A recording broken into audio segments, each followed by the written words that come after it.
بسم اللہ الرحمن الرحیم نحمده ونصلی ونسلم علی رسوله الکریم اما بعد۔ علامہ سید محمد امین ابن عابدین رحمہ اللہ نے اپنے مشہور کتاب عقود و رسم المفتی کی شرح میں اب گفتگو آگے بڑھا رہے ہیں۔ اس سے پہلے جو گفتگو ہوئی وہ کافی دقیق تھی اور عبارتوں سے بھری ہوئی تھی، اور کچھ مقامات پر کچھ ضروری گفتگو ہمیں بھی کرنی تھی اعلیٰ حضرت امام اہل سنت قدس سرہ العزیز کی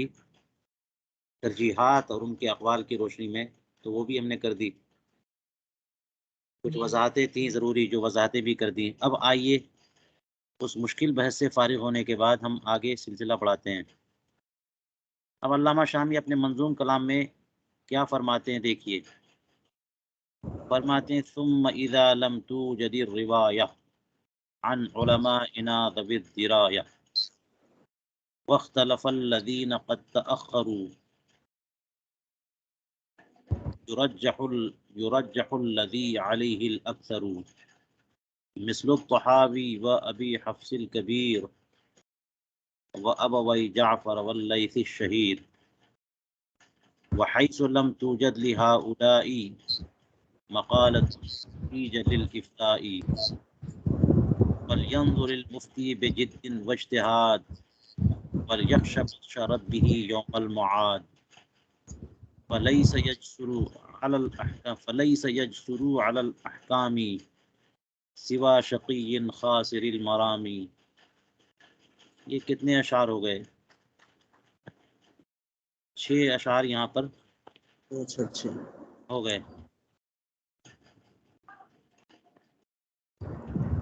ان 6 اشعار کا ترجمہ دیکھ لیجئے۔ ابھی تو ائمہ کرام کے درمیان اختلاف روایت ہو، اس کی تفصیل ہم کر رہے تھے۔ علامہ شامی فرماتے ہیں کہ پھر جب ہمارے علماء ذوی الدراية سے روایت کچھ نہ ملے، اذا لم توجد الروایہ، ہمارے علماء کرام سے، اور علماء سے مراد یہاں پر ائمہ متقدمین ہے۔ میں نے بتایا تھا کہ علماء کا اطلاق جو ہے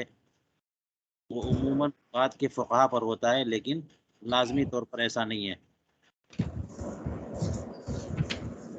تو یہاں پہ فرما رہے ہیں کہ ہمارے علماء سے جب روایت نہ ملے، یعنی کوئی مقصود نہیں ہے امام ابو حنیفہ، امام ابو یوسف، امام محمد سے اور دیگر اصحاب امام سے، اور علماء انا ذوی الدراية کہنے کا مطلب ہی یہی ہے، درایا والے، سمجھ والے، اہل نظر، یعنی مجتہدین ائمہ کرام ہمارے، ان سے اگر کوئی مذہب کی کوئی روایت نہیں ملے، موجود نہیں ہے، اور حالت کیا ہے، فرماتے ہیں کہ وہ لوگ جو بعد میں آئے، یعنی متأخرین فقہا، ان کا اختلاف ہو جائے، پھر کیا کرنا چاہیے؟ تو اسی قول کو ترجیح دینی چاہیے جس پر اکثر متأخرین فقہا ہوں۔ یرجح الذی علیہ الاکثر، اب یہ قد تأخروا یہاں پر یہ بتا رہا ہے کہ متقدمین ائمہ کرام سے اگر کوئی روایت نہ ملے تو متأخرین کی طرف لا محالہ ہمیں جانا تو پڑے گا،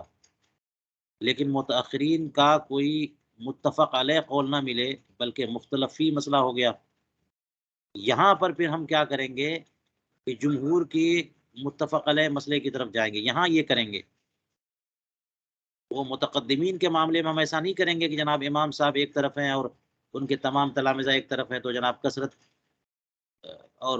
جناب ووٹنگ سسٹم کے حساب سے چلے جائیں گے، وہاں زیادہ لوگ ہیں، کثرت رائے ادھر ہے تو ادھر چلے جائیں گے، نہیں، وہاں تو امام کی طرف ہم رہیں گے۔ لیکن متاخرین میں اگر کسی مسئلے میں اختلاف ہو گیا تو، اور میں نے بتایا بار بار کہ لفظ متاخرین کا اطلاق جو ہے اصحاب امام کے بعد کے فقہا پر ہوتا ہے۔ امام ابو حفص کبیر ہیں، امام کرخی ہیں، امام جوزجانی ہیں، امام سرخسی ہیں، امام طحاوی ہیں، یہ لوگ ہیں۔ امام ابو علی النصفی ہیں، تو ان متأخرین فقہا کا اختلاف ہو جائے تب کیا کریں گے؟ تو جس پر زیادہ لوگ ہوں اسی کو ہم راجح قرار دیں گے، اور اس کی مثال بھی پیش کی، جیسے امام طحاوی ہیں، امام ابو حفص کبیر ہے، اور ابو جعفر کے نام سے تو کئی ہے کہ خود امام طحاوی بھی ہے، ابو جعفر محمد ابن سلامہ، تو ابو جعفر طحاوی، اور ان کا نام پہلے آ چکا ہے، اور ایک ابو جعفر ہندوانی ہے، واللیث، اور امام فقیہ ابو اللیث سمرقندی ہیں۔ یہ جو مشہور حضرات ہیں فقہائے متاخرین میں، ان جیسے لوگ جو ہے وہ کسی ایک مسئلے پر اتفاق کر لے جائیں تو ٹھیک ہے، اسی کی اتباع کرنی ہے، اور اگر اختلاف ہو گیا تو جس طرف کثیر ہوں ہمیں اس طرف جانا ہے۔ آگے فرماتے ہیں کہ وحیث لم توجد لہؤلاء، اور یہ مقالۃ نائب فاعل ہے لم توجد کا، اور جہاں ان ائمہ متاخرین کا بھی کوئی قول نہ ملے اور افتاء کی حاجت ہو، ضرورت ہے کہ فتویٰ دینا ہے، لوگوں کے سوالات ہیں، پھر کیا کرنا چاہیے؟ فَلْيَنْظُرِ الْمُفْتِي بِجِدٍّ وَاجْتِهَادٍ، تو مفتی کو اپنی پوری کوشش صرف کر دینی چاہیے، جد و اجتہاد سے اپنی کوشش اور محنت اور لگن سے غور کرنا چاہیے، اور قیامت کے دن اپنے رب کی پکڑ سے ڈرنا چاہیے کہ ان بطش ربک لشدید، فرمایا نا قرآن پاک میں کہ اگر ہم نے جو ہے وہ ہوائے نفس کے طور پر کسی معاملے میں فتویٰ دے دیا، بغیر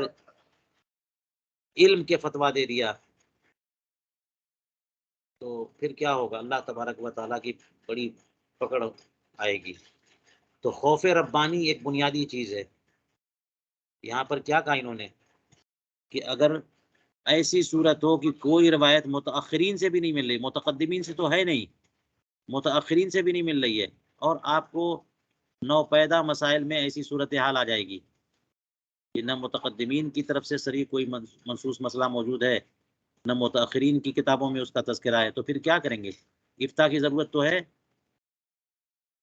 آج کی ڈیٹ میں لوگ پوچھ دیں گے کرپٹو کرنسی کا مسئلہ کیا ہے، اور شیئر بازار کا معاملہ کیا ہے، فلاں جگہ جو ہے نا وہ انویسٹمنٹ کا مسئلہ کیا ہے، ان کا تذکرہ آپ کو نہیں ملے تو پھر کیا کرنا ہے؟ ضرورت تو ہے فتویٰ دینے کی۔ تو مفتی کو پوری کوشش کرنی چاہیے، اور خوف ربانی ہاتھ سے نہ جائے، یہ دونوں چیزیں بہت ضروری ہیں۔ ایک تو یہ کہہ دیا کہ مفتی ہو، اور دوسرا یہ ہے کہ اجتہاد، جد و اجتہاد، اور اجتہاد سے مراد وہ اجتہاد نہیں ہے جو مصطلح ہے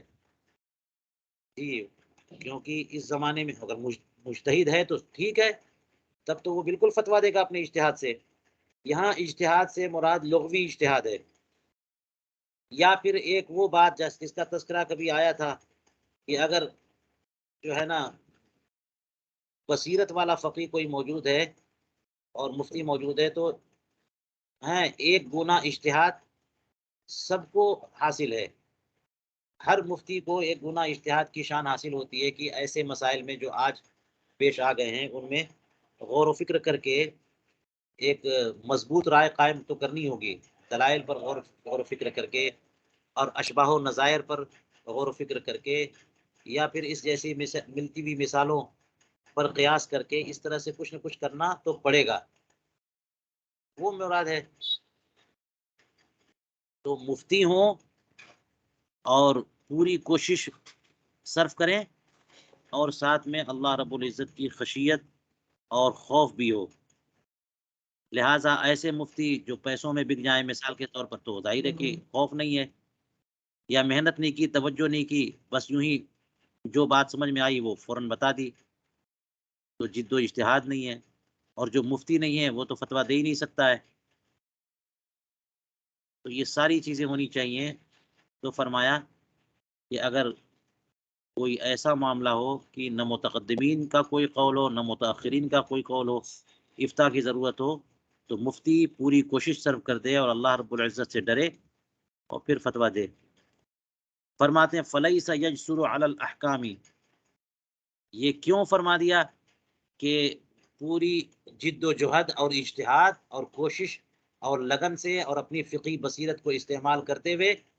اللہ رب العزت کا خوف جو ہے دل میں بسائے ہوئے اس مسئلے کو حل کرے۔ اس میں کوئی چیز بھی کم رہ گئی نا تو پھر آپ کو حق نہیں حاصل ہے کہ جو ہے فتویٰ دیں۔ وجہ کیا ہے؟ فرماتے اس لیے کہ احکام پر جسارت نہیں کرے گا مگر وہی بندہ جو ہے جو شقی اور بدبخت ہے اور خاسر المرام ہے، جو اپنی منزل کھو چکا ہے اور اپنے مقصد سے محروم ہے اور اپنے ہدف کے معاملے میں گھاٹے میں ہے، تو آخرت کے اعتبار سے بھی مرام آخرت میں کے گھاٹے میں پڑنے والا ہے اور شقی ہے، بدبخت ہے۔ ایسی بندہ جو ہے نا احکام کے معاملے میں جسارت کرے گا۔ احکام کے معاملے میں جسارت کرنے کا مطلب یہ ہے کہ اٹکل پچو جو چاہے ہانک دیا، کہہ دیا یہ حلال یہ حرام، اور یہ بھی کہ اگر اس سے تعلق ہے ولیشرب بھی اور سب سے تعلق ہے تو اس سے تعلق کی بنیاد پر یہ مطلب ہوگا کہ اللہ کا خوف دل میں ہے نہیں، بس کوئی ایک بندہ آیا تو اسے کہہ دیا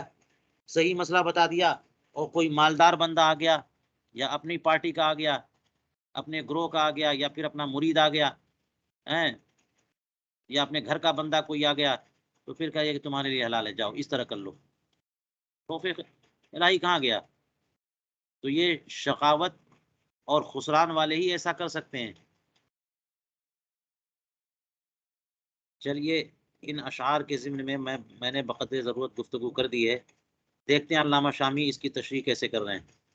فرماتے ہیں کہ حاوی قدسی میں کے آخر میں فرمایا الحاوی القدسی، اس کتاب کا تعارف میں پہلے کرا چکا ہوں آپ حضرات کے لیے۔ تو الحاوی القدسی، یہ حاوی قدسی جو ہے نا اصل میں 3 حصوں پر مشتمل ہے، اصول یعنی عقائد پر بھی ہے، اور اصول فقہ ضوابط اور قواعد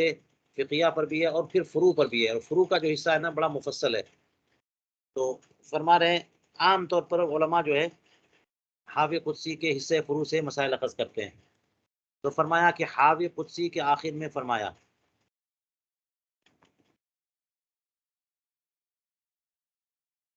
کیا فرمایا کہ وَمَتَى لَمْ يُوجَدْ فِي الْمَسْأَلَةِ عَنْ أَبِي حَنِيفَةَ رِوَایَةٌ يُؤْخَذُ بِظَاهِرِ قَوْلِ أَبِي یوسف ثم بظاہر قول محمد ثم بظاہر قول ظفر والحسن وغیرہ۔ یہ سب عبارتیں اس طرح کی گزر چکی ہیں، تیزی سے آگے بڑھتے ہیں ہم۔ فرمایا کہ کسی خاص مسئلے میں جب امام ابو حنیفہ کی کوئی روایت نہ ملے تو امام ابو یوسف کے ظاہر قول کو لے لیں گے، پھر امام محمد کے ظاہر قول کو لیں گے، پھر امام ظفر اور امام حسن اور دیگر اصحاب امام کے قول ظاہر کو لے لیں گے۔ الاکبر فالاکبر، یہ ترتیب جو ہے نا الاکبر فالاکبر بھی چلے گی، ان کے بعد کون بڑا ہے، ان کے بعد کون بڑا، ہاکذا الی آخری من کانا من کبار الاصحاب، اسی طرح یہ ترتیب جاری رہے گی ان آخری تلمیذ امام تک جو باقی مادہ میں بڑے ہیں۔ وَإِذَا لَمْ يُوجَدْ فِي الْحَادِثَةِ عَنْ وَاحِدٍ مِّنْهُمْ اب جواب ظاہر، یہ تو اس کی بات کر رہے ہیں کہ امام سے کوئی روایت نہ ملے، اصحاب امام سے ملے۔ یہاں پہ کہہ رہے ہیں کہ وَإِذَا لَمْ يُوجَدْ فِي الْحَادِثَةِ عَنْ وَاحِدٍ مِّنْهُمْ جَوَابٌ ظَاهِرٌ، ان میں سے کسی ایک سے، اصحاب امام میں سے بھی کسی ایک سے اس خاص واقعے میں، خاص مسئلے میں کوئی ظاہر جواب نہیں مل رہا ہے تو پھر کیا کریں گے؟ وَتَكَلَّمَ فِيهِ، اور حالت یہ ہے کہ مشائخ متأخرین بعد کے یعنی متأخرین فقہا نے کوئی قول اس میں کیا ہے تو یؤخذ بہ، اس کو لے لیں گے، ٹھیک ہے، مشائخ کے قول کی طرف رجوع تو کرنا پڑے گا، لیکن یہاں پہ یہ بات کہی ہے کہ وہ مشائخ متأخرین کا اس پر اتفاق ہو، قولاً واحداً کہہ دیا نا انہوں نے، متأخرین فقہا کا اتفاق ہے، بالاتفاق انہوں نے ایک جواب دیا ہے، تو متقدمین کے بعد لامحالہ ہمیں متأخرین کی طرف جانا ہے، لیکن اگر ان متأخرین کا اختلاف ہو گیا اب کیا کریں گے؟ فَإِنِ اخْتَلَفُوا يُؤْخَذُ بِقَوْلِ الْأَكْثَرِينَ، اگر متأخرین کا اختلاف ہو گیا تو اکثر مشائخ متأخرین کے موقف کو اختیار کر لیں گے، مما اعتمد علیہ الکبار المعروفون، وہ قول کہ جس پر معروف فقہائے کرام، بڑے بڑے معروف فقہائے کرام نے اعتماد کیا ہو۔ اکثر کا ایک ہی موقف ہے اور اس پر بڑے بڑے فقہا نے اعتماد بھی کیا، جیسے امام ابو حفص کبیر ہیں، ابو جعفر ہندوانی ہیں، ابو اللیث ہیں، امام طحاوی ہیں اور دیگر۔ فَيُعْتَمَدُ عَلَيْهِ، تو اس پر اعتماد کیا جائے گا۔ واضح سی بات ہے۔ وَإِن لَّمْ يُوجَدْ مِنْهُمْ جَوَابٌ، البتہ نصًا، اور اگر ان سے بھی کوئی جواب نہیں معلوم ہے، نہیں پایا جا رہا ہے، بالکل نصًا یعنی صراحتاً، سرے سے کوئی جواب صریح موجود نہیں ہے متأخرین مشائخ سے بھی، اب کیا کریں گے؟ ينظر المفتی فیہا نظر تأمل وتدبر واجتہاد، اب مفتی اس کیس میں بہت ہی غور و فکر والی نظر ڈالیں گے۔ یعنی اب تک تو یہ تھا کہ اعتماد کر لیا، آگے بڑھ گئے، ان کو ضرورت نہیں ہے کہ دلائل پر نظر کریں، اور بس جو مسئلہ مل گیا یاد ہے اس کا فتویٰ دے دیا انہوں نے، لیکن کوئی حل نہ متقدمین میں موجود ہے، نہ متأخرین کی طرف سے کوئی صحیح جواب مل رہا ہے، تو اب ذمہ داری پوری تو مفتی پر آ گئی نا۔ تو اب مفتی کی ذمہ داری پوری ہے، لہٰذا اس پہ اس مسئلے کے معاملے میں پورا تأمل اور توجہ اور گہرائی تک پہنچنے کی کوشش کریں گے۔ تو یہاں پر تأمل، تدبر اور اجتہاد یہ سب استعمال کیا انہوں نے۔ کیوں اتنی دقیق نظری سے کام لیں گے؟ لِيَجِدَ فِيهَا مَا يَقْرُبُ إِلَى الْخُرُوجِ عَنِ الْوَحْدَةِ، تاکہ اس مسئلے میں ایسی بات اسے مل جائے کہ جو اسے عہدہ برآں ہونے سے قریب کر دے، کیونکہ وہ ہیں مفتی مرجع انعام، لوگ تو آئیں گے نا ان کے پاس فتویٰ پوچھنے کے لیے، تو ایک ذمہ داری ہو گئی کہ بتا دیں کہ یہ کام کرو یا یہ کام کرو۔ تو جو عہدہ ہے، جو ذمہ داری اس سے فراغ کے لیے، اس ذمہ داری کی ادائیگی کے لیے جو سب سے قریب ترین صورت نظر آئے، وہ حاصل کرنے کے لیے اتنی محنت کرنی ہے، ذمہ داری ادا ہو جائے، یہ محنت کرنی ہے۔ ولا يتکلم فیہا جزافا، بس اٹکل پچو ہانک نہیں دینا ہے، جزاف کے طور پر کلام نہیں کرنا ہے کہ بس یہ کہہ دیا ہاں ٹھیک ہے یا کہہ دیا غلط ہے۔ کیوں؟ لمنصبہ وحرمتہ، اپنے منصب اور اپنی اور اس کے حرمت کی وجہ سے، کہ اس کا منصب یہ ہے کہ وہ مفتی ہے، تو اسے علم کے ذریعے اور درایت کے طور پر اور احتیاط کے طور پر اسے جو مسئلہ اسے معلوم ہو سکا اور جس نتیجے تک پہنچ سکا، یہ اس کا منصب ہے، وہ بتائے۔ جزاف والا منصب اسے نہیں ہے، وہ کوئی قانون بنانے والا نہیں ہے، قانون بنانے والا بھی جزاف نہیں کرتا ہے۔ وحرمتی، اور جزاف حرام ہے اس وجہ سے بھی، جزاف جو ہے وہ حرام ہے۔ اللہ تبارک و تعالیٰ نے قرآن پاک میں ارشاد فرمایا ہے کہ اللہ تبارک و تعالیٰ پر افترا کیسے کر سکتے ہیں؟ تو جو بندہ کوئی مسئلہ پوچھنا چاہ رہا ہے، اس کا مقصد یہ ہے کہ وہ یہ نہیں پوچھ رہا ہے کہ آپ کیا حکم لگا رہے ہیں، وہ یہ پوچھنا چاہ رہا ہے کہ آپ کے نزدیک اللہ تبارک و تعالیٰ کا اس مسئلے میں کیا حکم ہے، شارع کا کیا حکم ہے اس مسئلے میں، آپ بتائیے۔ تو وہ آپ کا حکم نہیں پوچھ رہا ہے، شارع کا حکم پوچھ رہا ہے، تو جزاف کیسے کر سکتے ہیں؟ افترا تو ہو جائے گا اللہ تعالیٰ پہ۔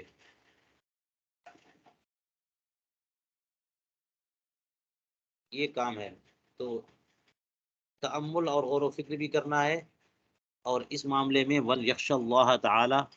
اللہ تبارک و تعالیٰ کا خوف بھی ہونا چاہیے، وَيُرَاقِبْهُ، اور اس کا پورا لحاظ ہونا چاہیے کہ اللہ تبارک و تعالیٰ کا جو حکم ہے ہمیں قرآن و حدیث میں یا بتائے گئے فقہا کے بتائے گئے قواعد میں یا اور بھی جزیات میں جو اشباہ و نظائر مل جائیں اور جن سے کم ہم کسی نتیجے تک پہنچ جائیں، کہ اپنی ذمہ داری سے عہدہ برا ہو سکیں، یہ سب کرنا پڑے گا۔ فَإِنَّهُ أَمْرٌ عظیم، ہے یہ بہت بڑا کام، اتنا بڑا کام ہے نہیں۔ فَإِنَّهُ سے مراد یہ جزاف، جزاف، یہ جزاف جو ہے نا بہت بڑی بات ہے، اتنی بڑی بات ہے کہ اس پر صرف جاہل شقی ہی جسارت کر سکتا ہے۔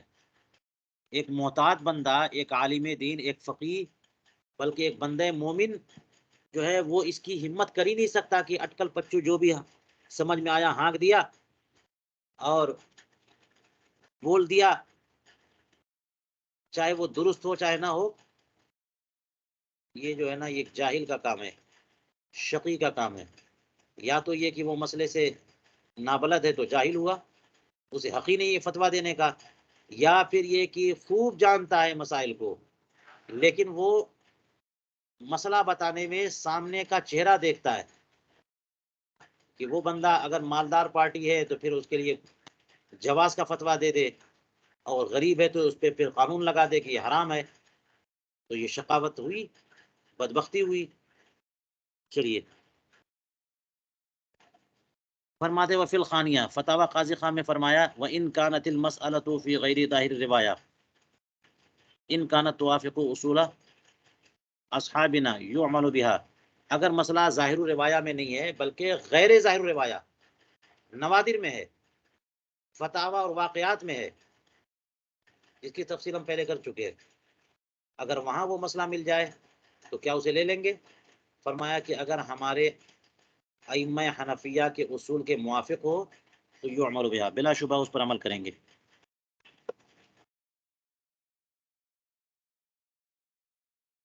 نوادر میں وہ مسئلہ مل گیا اور ہمارے ائمہ حنفیہ کے اصول کے مطابق ہے تو اس پر فتویٰ دیا جا سکتا ہے، عمل کیا جا سکتا ہے۔ فَإِن لَّمْ يَجِدْ لَهَا رِوَایَةً عَنْ أَصْحَابِنَا، اور اگر دیکھیں یہ خانیہ کی عبارت ہے تو ہو سکتا ہے وہی بات دوبارہ ریپیٹ ہو رہی ہے، لیکن خانیہ فتاوی قاضی خان میں امام قاضی خان کس انداز میں بول رہے ہیں؟ فرمانے اگر ہمارے ائمہ حنفیہ سے اس معاملے میں کوئی روایت نہ ملے اور متأخرین فقہا کا متفق علیہ قول مل جائے، اس معاملے میں کسی بات پر متأخرین نے اتفاق کر لیا یعمل بھی، تو پھر اس کو لے لیں گے، اس پر عمل کریں گے۔ اور اگر اختلاف کر گئے متأخرین فقہا تو اب یہ جو مفتی صاحب ہیں یہ اجتہاد کریں گے اور فتویٰ دیں گے بما ہوا ثواب عندہ۔ اجتہاد سے مراد وہی محنت کرنا، غور و فکر کرنا، تأمل و تدبر کرنا، تو پوری قد و کاوش کے ذریعے اس کا حل نکالنے کی کوشش کریں گے۔ لیکن یہاں جو ہے قاضی خان، علامہ قاضی خان جو الفاظ استعمال کر رہے ہیں، اس سے لگتا ہے کہ اجتہاد سے مراد وہی اصطلاحی اجتہاد ہے، تو بعد کے یعنی اصحاب ترجیح اور اصحاب تمیز ہیں تو یہ مقلدین میں، لیکن ان کی شان اجتہادی شان ہے، تو یہ لوگ جو ان کے نزدیک درست جواب ملے ان کی ثوابدید اور ان کے اجتہاد کی روشنی میں اس پر فتویٰ دیں۔ وَإِن كَانَ الْمُفْتِي مُقَلِّدًا غَيْرَ مُجْتَهِدٍ، یہ اسی پر وَإِنِ اخْتَلَفُوا يَجْتَهِدُوا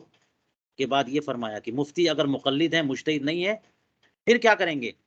يَأْخُذُ بِقَوْلِ مَنْ هُوَ أَفْقَهُ مِنْهُ مَنْ هُوَ أَفْقَهُ النَّاسِ عِنْدَهُ، تو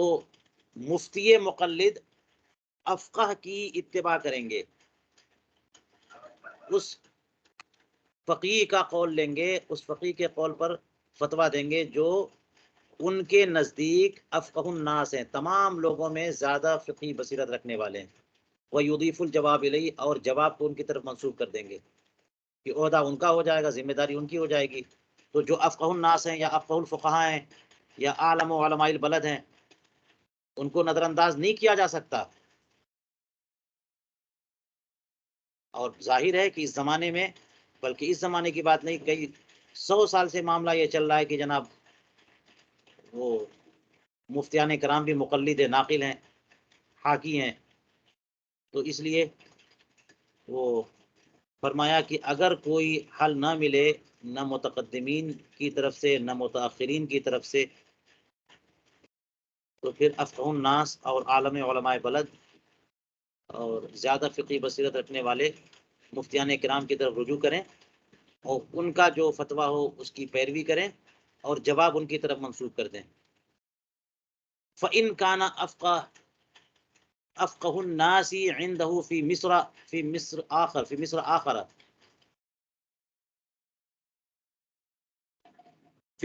آخر، یہ وہ نہیں ہے، علم نہیں ہے۔ فَإِنْ كَانَ أَفْقَهُ النَّاسِ عِنْدَهُ، اگر جو شخص اس کے نزدیک لوگوں میں سب سے بڑا فقیہ ہے وہ کسی اور شہر میں ہے، وہاں نہیں ہے، کسی اور شہر میں، تب بھی اس پر لازم ہے کہ اس افقہ الناس سے رجوع کریں، کیونکہ معاملہ بڑا مشکل ہے۔ یہ خود مقلد ہیں اور ان کو پتہ ہے کہ دنیا میں کوئی ایسا ہے جو ہم سے بڑا فقیہ ہے، اس شہر میں نہیں ہے، ہمارے شہر میں نہیں ہے، دور دراز کے شہروں میں موجود ہے، اور معاملہ مشکل ہے، تو ہم کیسے اتنی بڑی ذمہ داری اپنے اوپر لے لیں؟ لہٰذا ان پر لازم ہے کہ وہ خود نہ جا کر صحیح خط و کتابت کے ذریعے اس مسئلے کا حل معلوم کریں اور جواب اسی کے مطابق دیں۔ فرماتے ہیں یرجع الیہ بالکتاب، دوسرے شہر میں اگر افقہ الناس موجود ہیں تو تحریر کے ذریعے ان تک رجوع کریں، ویکتب بالجواب، اور اس طرح جواب لکھیں، ولا یجازف، اور اب بھی وہ جزاف نہیں کر سکتے، جزاف تو خیر کبھی بھی نہیں کر سکتے، جزاف کو تو کبھی بھی کام میں نہیں لا سکتے، خوفا من الافتراء علی اللہ تعالی بتحریم الحلال وضدہ، یہ جزاف نہیں کریں گے بلکہ افقہ الناس کی طرف رجوع کریں اور جو وہ حل پیش کرے اس کو آگے بڑھا دیں ان کے حوالے سے، اس اندیشے سے کہ کہیں اللہ تبارک و تعالیٰ پر جھوٹ باندھنا لازم نہ ہو جائے، افتراء کا الزام نہ آ جائے، افتراء نہ ہو جائے اللہ تبارک و تعالیٰ پر کہ اللہ تعالیٰ نے جو حلال کیا ہے اسے ہم حرام کیے دے رہے ہیں، یا اس کے برعکس کہ اللہ تبارک و تعالیٰ نے جو حرام کیا ہے اسے ہم حلال کیے دے رہے ہیں۔ اس سے بچنے کے لیے، اس سے ڈرنے کے لیے، ڈرتے ہوئے اور بچتے ہوئے بندہ جو ہے وہ افقہ الناس کے قول پر فتویٰ دے۔ چلیے یہ سب عبارتیں آ گئیں مختلف علماء کی، علامہ شامی نے ان عبارتوں کو پیش کرنے کے بعد اب کیا ارشاد فرمایا دیکھیے، قلت، علامہ شامی فرماتے ہیں کہ حضرت امام قاضی خان کا یہ ارشاد، وَإِن كَانَ الْمُفْتِي مُقَلِّدًا غَيْرَ مُجْتَہِدٍ، اگر مفتی مقلد ہو مجتہد نہ ہو، اس سے اندازہ ہوا، فرماتی یفید ان المقلد المحض لیس له ان یفتی فیما لم یجد فیہ نصا عن احد، یہ جو جملہ ہے امام قاضی خان کا، یہ بتا رہا ہے کہ مقلد محض وہ حق حاصل نہیں ہے کہ اگر کسی سے کوئی صریح مسئلہ نہ ملے تو اس میں فتویٰ دے، لیس لہ ان یفتی، فتویٰ دینے کا حق ہی نہیں ہے مقلد محض کو۔ آپ کہیں گے کہ فتویٰ دینا مجبوری ہے، بتانا تو پڑے گا، لوگ آ گئے ہیں، تو اس کے لیے ضروری ہے جزاف سے بچنا، اور وہ خود مفتی مقلد ہے، مجتہد نہیں ہے، اصحاب تمیز سے نہیں ہے، تو پھر لامحالہ اس کو افقہ الناس کی طرف رجوع کرنا پڑے گا، اور کسی سے کوئی منصوص مسئلہ نہیں مل رہا ہے تو پھر وہ خاموشی اختیار کرے گا۔ اسی لیے کہنے کی جملہ یہ بتا رہا ہے کہ مقلد محض تو اگر کسی سے کوئی نص نہیں مل رہی ہے، منصوص مسئلہ نہیں مل رہا ہے، تو وہ فتویٰ نہیں دے سکتا، لیس لہ ان یفتی، لیس لہ ان یفتی، یہ دیکھ لیجیے۔ اس کی تائید البحر الرائق کی اس عبارت سے بھی ہوتی ہے جو علامہ زین ابن نجیم نے تاتار خانیہ، فتاوی تاتار خانیہ کے حوالے سے نقل کیا، فرماتے ہیں کہ وَإِنِ اخْتَلَفَ الْمُتَأَخِّرُونَ أَخَذَ بِقَوْلِ وَاحِدٍ، کہ اگر متأخرین کا اختلاف ہو جائے تو ایک قول کو اختیار کر لے، ہے نا، ان میں سے ایک قول، اور اس کی وضاحت اوپر ہو چکی ہے جس پر اکثر لوگ ہوں، اکثر متأخرین ہوں۔ فَلَوْ لَمْ يَجِدْ مِنَ الْمُتَأَخِّرِينَ، اگر متأخرین سے بھی کوئی قول نہ ملے، يَجْتَہِدُ بِرَأْيِهِ، تو اپنی رائے سے اجتہاد کرے. اذا کانا یعرف وجوہ الفقہ ویشا، جبکہ یہ دیکھیے یجتہدوں کو کس شرط سے مشروط کر رہے ہیں. اپنی رائے سے اجتہاد کرے جبکہ وجوہ فقہ جانتا ہو، تفقہ اس کے اندر موجود ہو. وجوہ فقہ یعنی علل اور اسباب اور دلائل پر کچھ نہ کچھ قدرت ہو، اور الاشباہ اور النظائر، اشباہ و نظائر کی سمجھ ہو، الحاق کر سکے، اور فروق میں وجہ فرق معلوم ہو، اور اشباہ و نظائر میں اسے علت مشترکہ کا پتہ ہو، اور اس طرح سے وہ اس سے الحاق کر سکے، اتنی صلاحیت ہو، تو پھر وہ اپنی رائے سے اجتہاد کرے. وَيُشَاوِرُ أَهْلَهُ، اور اہل فقہ سے مشاورت بھی کرے. اب دیکھ لیجئے کہ تاتار خانیہ کے حوالے سے صاحب البحر نے جو یہ کہہ دیا کہ اذا کانا یعرف، اذا کانا یعرف، فرماتے فقولہ اذا کانا یعرف الی آخری دلیل علی ان من لم یعرف ذلک، کہ یہ اس بات پر دلیل ہے کہ جو مفتی یہ بھی نہیں جانتا، وجوہ فقہ سے واقف نہیں ہے، بل قرأ کتابا اور اکثر، بلکہ فقہ کی 1-2 کتابیں، 2-4 10 کتابیں پڑھ لی ہیں، وفہمہ، اور اسے سمجھ لیا ہے، وصار له اہلیت المراجعۃ والوقوف على موضع الحادثۃ من کتاب مشہور معتمد، اور اسے اتنی اہلیت حاصل ہو چکی ہے کہ وہ کتابوں کی طرف مراجعت کر سکتا ہے، اور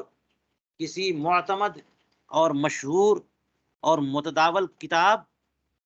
فقہی کتاب میں وہ موضع حادثہ، یعنی جو مسئلہ اس سے پوچھا گیا وہ کہاں ملے گا، مسئلہ کہاں بیان ہونا چاہیے، اور وہاں سے وہ نکال لے،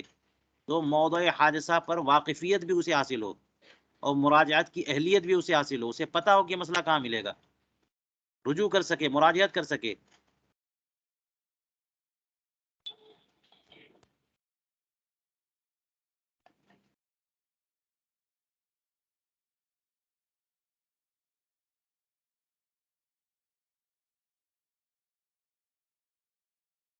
یہ اس کی بات ہو رہی ہے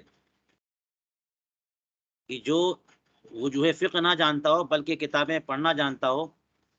اگرچہ اس کے پاس مراجعت کی اہلیت موجود ہو، اذا لم یجد تلک الحادثہ فی کتاب، اگر اس اہلیت کے باوجود کسی کتاب میں، کسی مقبول اور مستند کتاب میں وہ مسئلہ نہ پائے، لیس لہ ان یفتی فیہا برائیہ، وہ اپنی رائے سے اس معاملے میں فتویٰ نہیں دے سکتا. کیا کرے گا پھر؟ خاموشی اختیار کرے نا، اپنے اوپر کیوں الزام لے گا؟ بل علیہ ان یقول، بلکہ اس کی ذمہ داری ہے کہ وہ لا ادری کہہ دے. لا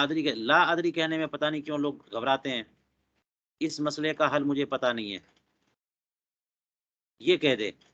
لا ادری کہہ دے، توقف کر لے جائے، کہہ دے کہ جب مسئلے کا حل معلوم ہو جائے گا تب ہم بتائیں گے، بعد میں بتائیں گے. اس لیے کہ ہمارے فقہا اور علماء نے یہ فرمایا ہے، بعض کے اقوال میں یہ بات موجود ہے کہ فرمایا کہ عجیب، سب سے برا بندہ وہ ہے جو اپنی آخرت کو اپنی دنیا سے کے بدلے بیچ دے، دنیا کے بدلے آخرت بیچ دے، دنیا خرید لے آخرت بیچ دے، تو یہ شقی بندہ ہوا. اور اس سے بھی بڑا بدبخت وہ ہے جو دوسرے کی دنیا کی خاطر اپنی آخرت بیچ دے، اپنی دنیا کی خاطر نہیں، دوسرے کی دنیا کی خاطر اپنی آخرت بیچ دے، اس سے بھی بڑا بدبخت ہے. تو ایسا کون سا بندہ ہو سکتا ہے؟ تو یہ بندہ وہی مفتی ہے، فتویٰ دینے والا.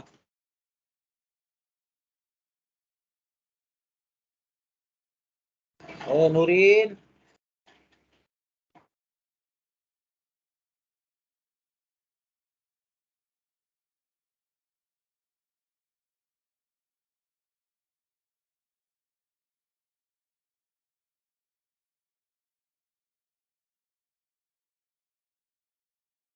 آواز نہیں آ رہی.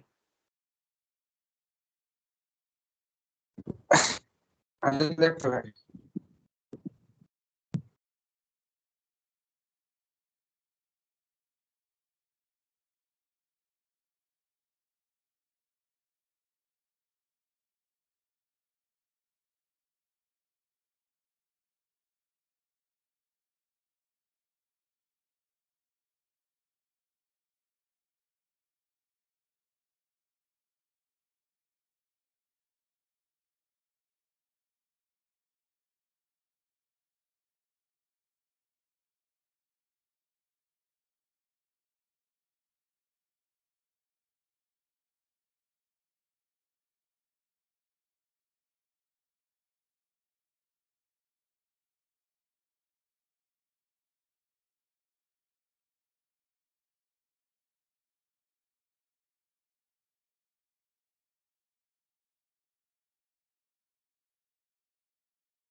جی حضرات، آپ کو میری آواز آ رہی ہے اب؟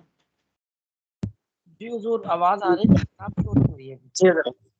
چلیے وہ ایک رکاوٹ بیچ میں آ گئی تھی.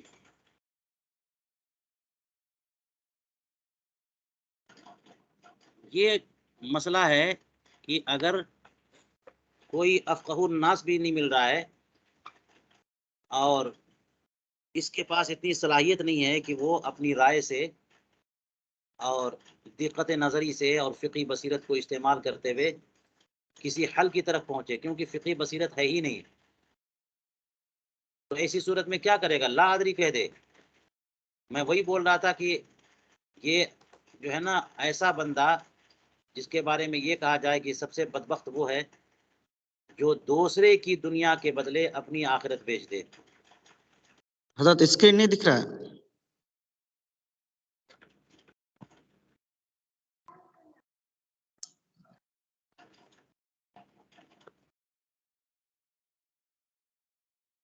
دوسرے کی دنیا کے بدلے اپنی آخرت بیچ دے، یہ مفتی ماجن ہی ہوگا.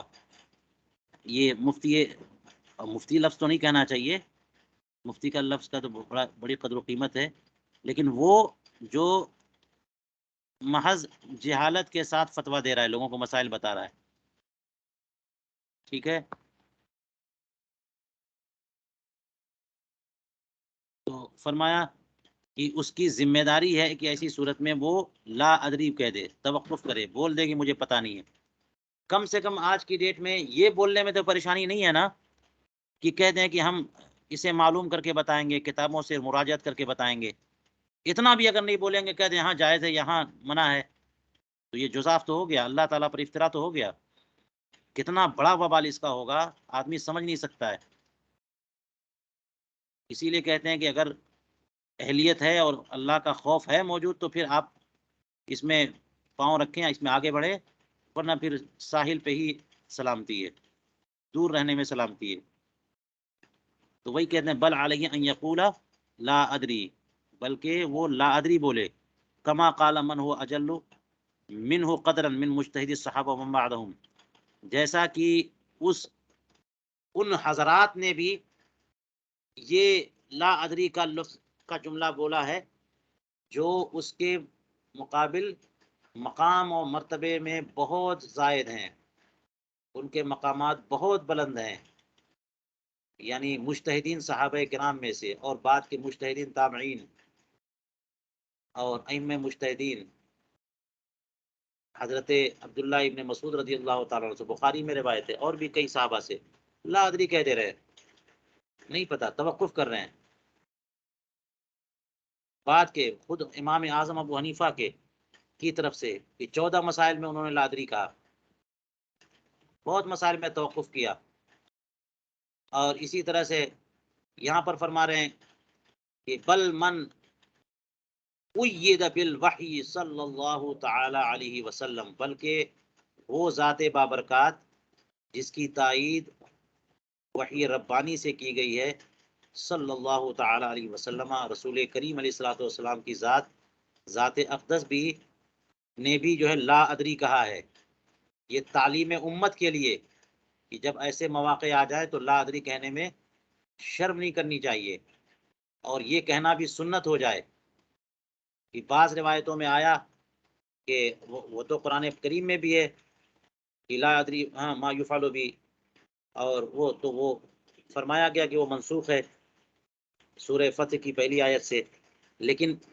اور مسائل میں کہ فرمایا کہ مجھے پتہ نہیں ہے کہ ذوالقرنین نبی ہیں کہ نہیں ہے، عزیر نبی ہیں کہ نہیں ہے. تو یہ جو فرمایا کہ کوئی سوال ہوا تو انہوں نے کہا لا ادری حتی اسأل، اور پھر جبریل امین آئے تو ان سے پوچھا تو انہوں نے بھی کہا لا ادری حتی اسأل ربی. تو یہ اسی لیے تاکہ لوگوں کو طریقہ معلوم ہو جائے، لوگوں کو اپنا منصب معلوم ہو جائے، لوگ لا ادری کہنے میں حیا محسوس نہ کریں. اور امام بخاری نے تو اس معاملے میں ایک باب بھی باندھا، حدیثیں اور روایتیں بیان فرمائی، اور جس کا خلاصہ یہ ہے کہ لا ادری کہنا بھی علم ہے، لا ادری کہنا جہالت نہیں ہے. کہ جو نہ جانتا ہو اور وہ ادری کہہ دے، مسئلہ بتا دے، تو وہ ہے جہل مرکب کا شکار. جو نہیں جانتا اور وہ کہے لا ادری، یہ تو اس کی شان ہے. کہ اسے پتا ہے کہ میں نہیں جانتا، تو یہ عین علم ہے۔ علم یہ نہیں ہے کہ کوئی بات معلوم ہو، کوئی مسئلہ معلوم ہو، علم یہ بھی ہے کہ آدمی جان رہا ہے کہ مجھے فلاں مسئلہ معلوم نہیں، یہ بھی علم ہے۔ تو لا ادری کہنا یہ خود علم ہے۔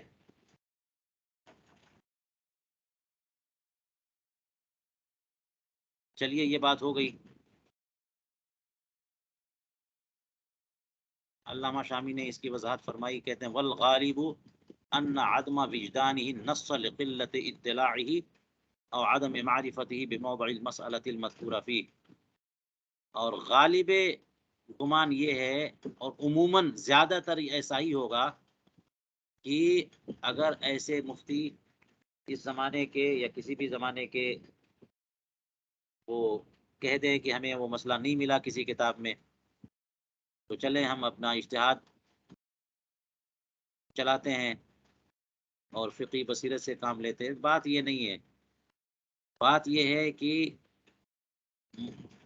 نص کا نہ پانا، یعنی صریح جزیہ کا نہ پانا، یہ قلت اطلاع کا نتیجہ ہے۔ یہ کہنا آسان نہیں ہے کہ کہہ دیں کہ نہیں اس میں کوئی جزیہ موجود نہیں ہے، اور بات آپ سمجھ چکے ہیں کہ اگر جزیہ یا صریح جواب موجود ہے تو آپ کچھ نہیں کر سکتے، آپ اس صریح جواب کو کی اتباع کر لیں۔ صریح جواب جب فقہائے متقدمین کا نہ صحیح، فقہائے متأخرین کی طرف سے ہی صحیح جواب مل جائے، تو آپ کا منصب یہ نہیں کہ آپ اجتہاد کریں، پھر آپ اس کو جواب میں استعمال کریں، وہی جواب دیں۔ اور رہی یہ بات کہ ہمیں جواب نہیں مل رہا ہے، تو یہ قلت اطلاع کا نتیجہ ہی فرما رہے ہیں۔ غالب یہ ہے کہ نص کا نہ پایا جانا، نہ پانا، یہ قلت اطلاع کی بنیاد پر ہے، ہمیں اطلاع کم ہے، یا اس وجہ سے ہے کہ کتابوں میں اس مقام کی معرفت نہیں ہے کہ وہ کون سا مقام ہے جہاں یہ مسئلہ ملے گا۔ بموضع العدم معرفتی بموضع المسئلہ، وہ یہ نہیں جانتا ہے کہ اس مسئلے کا مقام کون سا ہے جہاں پر یہ مسئلہ مذکور ہو۔ چنانچہ ایک جگہ وہ دیکھ رہا ہے اور پتہ ہی نہیں ہے کہ وہ مسئلہ کہیں اور ملے گا، تو یہ پتہ نہیں ہے۔ اذ قل ما تقع حادثۃ الا ولها ذکر فی کتب المذہب، کیونکہ بہت شاذ و نادر یہ معاملہ ہے، بڑا قلیل معاملہ ہے کہ کوئی واقعہ، کوئی مسئلہ ایسا سامنے آ جائے، درپیش ہو، اور اس کا کوئی حل کتابوں میں نہ ہو۔ بہت کم ایسا ہوگا، نادر معاملہ ہے کہ کوئی واقعہ ہو مگر اس کا ذکر کتب مذہب میں ضرور ہوگا۔ وَلَهَا ذِكْرٌ فِي كُتُبِ الْمَذْهَب، ملے گا، اما بعینہا، یا تو بعینہا وہی مسئلہ مل جائے گا، یا پھر یہ کہ وہی مسئلہ نہیں ملے گا تو کوئی قاعدہ کلیہ ملے گا جس کے تحت وہ مسئلہ حل ہو جائے، اور بذکر قاعدۃ کلیۃ تشملھا، ایسا قاعدہ کلیہ مذکور ہوگا جو اس کو بھی شامل ہو۔ جی، اسی لیے یہ معاملہ بھی بہت مشکل ہے۔ وہ کہہ دیتے ہیں کہ اس کا کوئی حل نہیں ہے، کیسے آپ کہہ سکتے ہیں؟ کتنی کتابیں آپ نے دیکھی ہیں؟ امام اہل سنت مجدد دین و ملت امام احمد رضا فاضل بریلوی رضی اللہ تعالیٰ عنہ اپنے زمانے میں، بلکہ اور بھی لے لیجیے سابق کئی سو سال کے دوران، جزئیات پر سب سے زیادہ حاوی فقیہ تھے۔ آپ ان کے فتاوی مطالعہ کریں، جو حکم لگاتے ہیں فوراً جزیہ پیش کر دیتے ہیں۔ تو بڑی آسانی سے لوگ کہہ دیتے ہیں اور پھر قیاس کرنا شروع کر دیتے ہیں کہ اس کا کوئی ذکر نہیں ہے۔ کیسے پتا کہ ذکر نہیں ہے؟ ساری کتابیں دیکھ لیں۔ اعلیٰ حضرت کا مطالعہ جو ہے وہ بہت زیادہ کتابوں کا مطالعہ آپ نے فرمایا تھا، اور آپ کے حافظے میں، آپ کی یادداشت میں وہ جزیات رہتی تھی، وہ مسائل رہتے تھے۔ تو اس لیے بڑے بڑے فقہا اس زمانے کے، بڑے بڑے مفتیان کرام جن معاملات میں پھنس جاتے تھے اعلیٰ حضرت کی طرف رجوع فرماتے تھے۔ بلکہ میں نے کئی مسائل میں دیکھا کہ بڑے بڑے مفتیان کرام نے سوال بھیجا ان کو، کہا کہ یہ معاملہ کسی کتاب میں نہیں مل رہا، ہمارے پاس وہ کتاب نہیں ہے، آپ کے پاس وہ کتاب ہوگی، آپ جزیات کے حامل اور حاوی ہیں جزیات پر۔ تو اس لیے یہ کہہ دینا کہ یہ کسی کتاب میں یہ موجود نہیں ہے، یہ بہت مشکل بات ہے۔ وہ مسئلہ ضرور کسی نہ کسی کتاب میں موجود ہوگا، کیونکہ جو صورتحال جو ہے سامنے آ رہی ہے، ایسا تو نہیں ہے کہ ایسی صورتحال کسی زمانے میں اس مسلمانوں کو نہ پیش آئی ہو۔ ٹیکنالوجی میں جو ہے نا ڈیولپمنٹ ہوئی ہے، اور نئی نئی چیزیں جو ٹیکنالوجی میں آئی ہیں، لیکن صورتحال میں کون سی بات کہہ دیں گے آپ کی جناب ایسی صورتحال ہے جو کبھی پیش نہ آئی؟ وہ صورتحال تو سامنے آتی رہتی ہیں، اس سے مشکل ترین صورتیں جو ہے نا وہ مشکلات سامنے آئی ہیں، تو پھر کیسے ایسا ہوگا کہ اس کا حل پیش نہیں کیا علماء نے؟ دیکھنے کی ضرورت ہے۔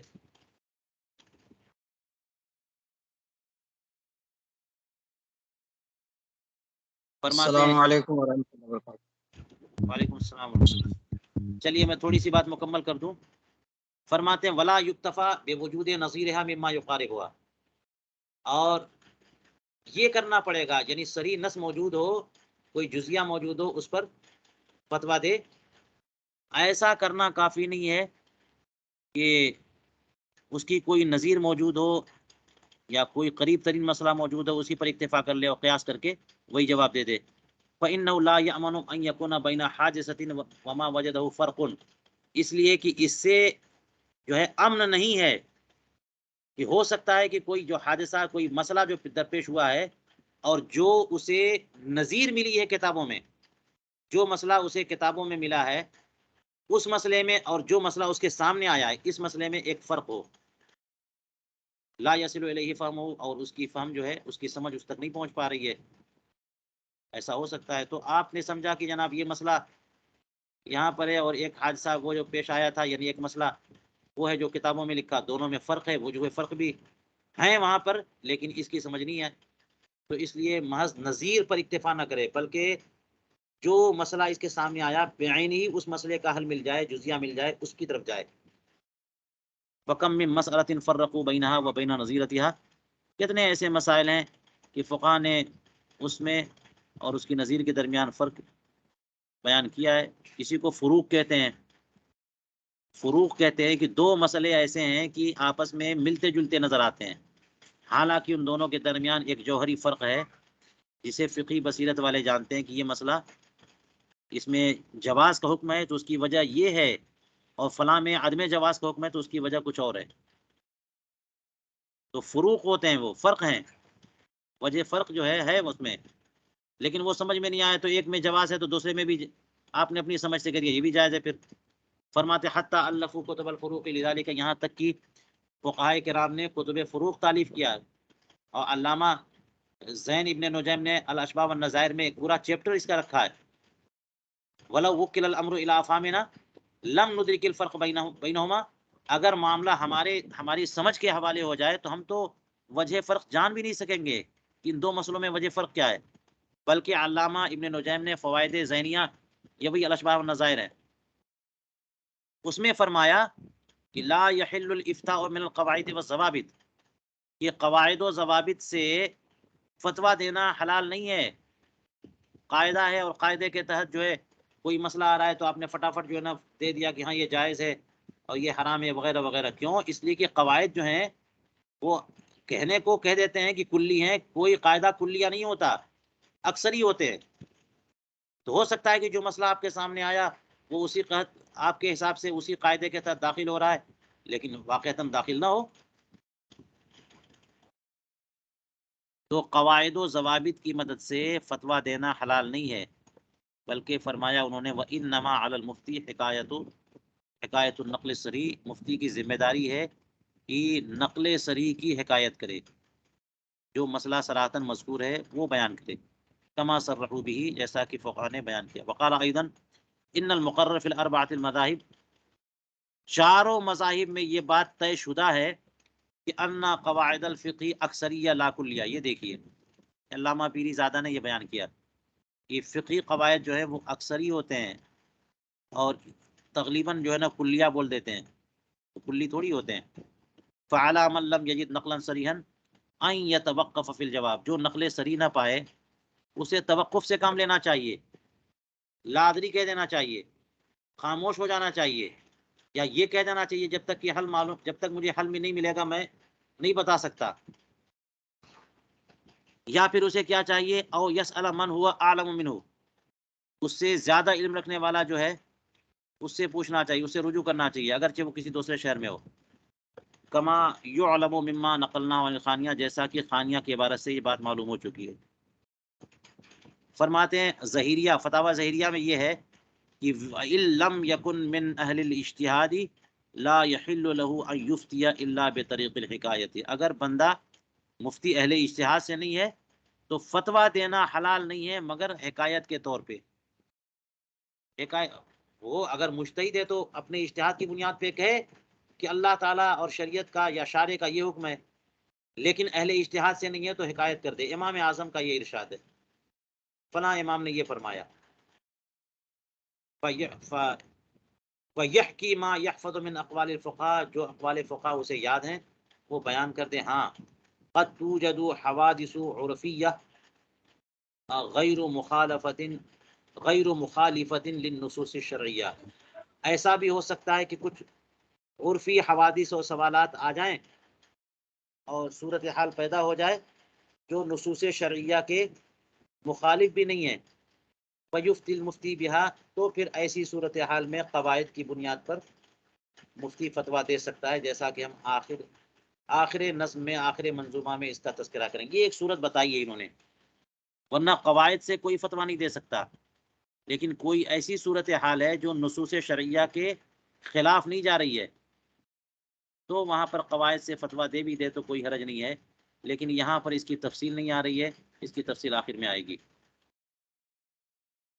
چلیے یہاں پر درس ہم روکتے ہیں، اور کسی صاحب کا کچھ سوال تھا، فرمائیے.